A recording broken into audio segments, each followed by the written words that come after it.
The first $1,200 stimulus has barely settled in everyone's bank accounts, the checks aren't even out the door yet, and there's already a second round of stimulus money being proposed to fill up your bank account just a little bit more. This one, by the way, is bigger.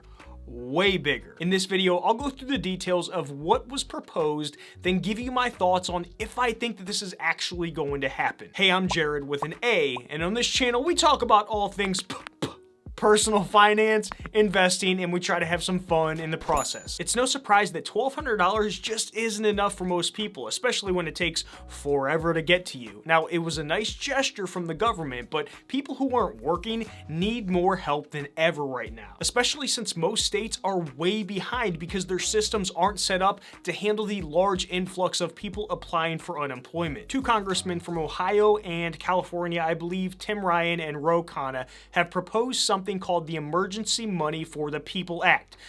That's a mouthful, so we're just going to call it the EMPA for short. And at some point, they're going to come up with a more catchy name than this one, but for now, we'll just stick with EMPA. Here's what they're proposing. Every American adult age 16 and older making less than $130,000 per year would receive at least $2,000 per month. Married couples earning less than $260,000 would receive at least $4,000 per month. What's different about this one compared to the first CARES Act stimulus payment is that EMPA makes this $2,000 available to millions of more Americans that weren't eligible for the first $1,200 stimulus payment. The $2,000 per month would go to people like college students and people with disabilities who were claimed as a dependent by someone else. So if Sally's parents claimed her on their taxes, then it wouldn't matter because she would be getting $2,000 per month and both her parents would each be getting $2,000 per month for themselves as well. In addition to the $2,000 per month for each parent, qualifying families with children will receive an additional $500 per child, and families will receive funds for up to 3 children. So if you have 4, that 4th and 5th and 6th and 7th child, you wouldn't be getting $500 per child for. For example, a married couple making under $260,000 with 3 kids would receive $5,500 per month. I'm assuming that the $500 per child is for kids under the age of 16, since all 16-year-olds are going to get their own $2,000 per month. Now, there's a few more things that you need to know about before I give you my thoughts, so listen up. If you haven't done it already, please Hulk smash that thumbs up button. My dog Molly would greatly appreciate it. You might be wondering why I keep saying $2,000 per month or $500 per child per month.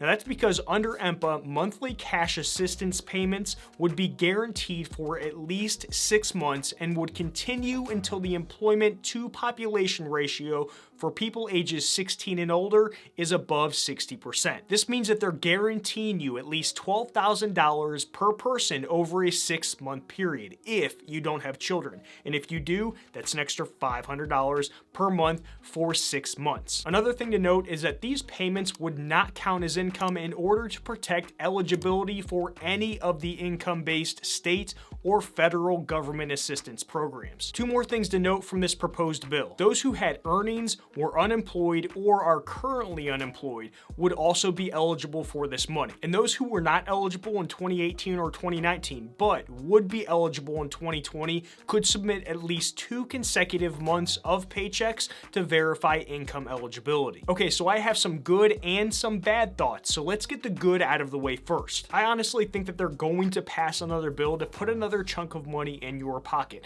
There are just way too many people hurting for money right now with so many businesses closed at this point in time. The bad isn't that bad, but it's just something to be aware of and keep in the back of your mind.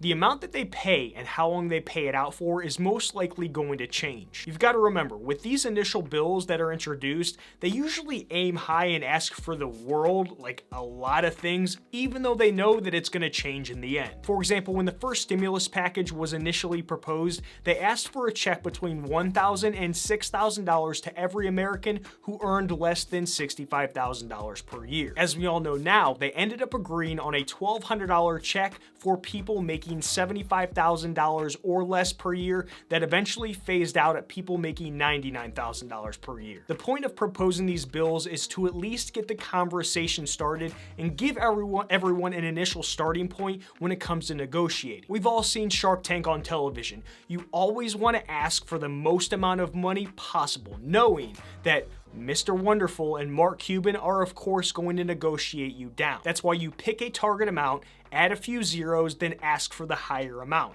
Then negotiate your way down to that target amount. So I would imagine this bill that they proposed, they actually really want less than what they're asking for, but they're just aiming really high at this point. In the end, they feel like they won, you feel like you won, and everyone goes home with money in their pockets. Make sure to Hulk smash that thumbs up button. Check out these videos to your left. The top one will show you how I save and invest 70% of my income every single year. The bottom one will show you how I save at least $40,000 per year. I'll have more resources and playlists in the description to help you out with all of your personal finance and investing needs. I'll see you in the next one, friends. Adios.